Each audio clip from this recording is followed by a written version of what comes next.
Pemirsa, Pulau Bali bisa meniru beberapa negara luar yang telah berhasil menangani permasalahan sampah. Persoalan sampah harus segera ditangani, mengingat Bali sebagai daerah tujuan wisata dunia.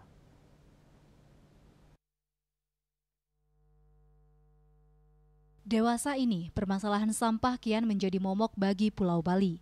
Berbagai upaya melalui kebijakan telah dikeluarkan pemerintah Provinsi Bali untuk menanggulangi masalah sampah.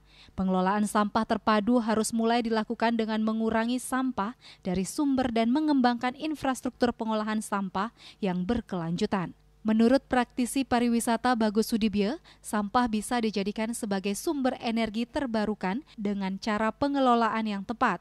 Banyak contoh di luar negeri yang sudah sukses menerapkan pengelolaan sampah menjadi sumber energi. Hal ini bisa dijadikan contoh bagi Pulau Bali untuk meniru negara luar tentang pengelolaan sampah.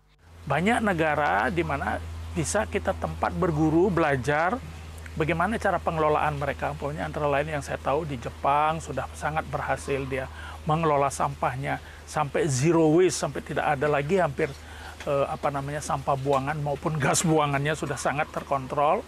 Begitu juga di Swedia, di daerah-daerah Nordik itu juga sudah ada banyak berhasil. Saya kira juga di beberapa negara di Uni Eropa kayak di Jerman, di Prancis, Italia, Spanyol, Switzerland, saya kira sudah sangat maju mereka di dalam hal pengelolaan sampah. Ini teknologinya mungkin tidak murah, tetapi ada, dan kalau kita sudah tahu estimasi income kita lewat pariwisata lah, katakan umpamanya berapa kekuatan kita, ditambah lagi mungkin ada beberapa negara yang bisa memberikan kita grant, bantuan. Nah itu di-combine, kita cicil dalam berapa tahun atau bahkan mungkin pun puluh tahun dari hasil pungutan kita terhadap wisatawan itu, maka kita mempunyai satu tempat pengelolaan sampah terpadu yang bisa mengkonversi dari sampah menjadi energi baru terbarukan.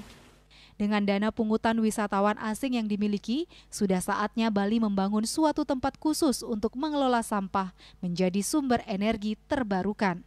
Hal ini tentu bisa menjadi objek wisata baru, sehingga menarik kunjungan wisatawan asing bahwa Bali telah sukses mengelola sampah menjadi sumber energi. Andika, Bali TV.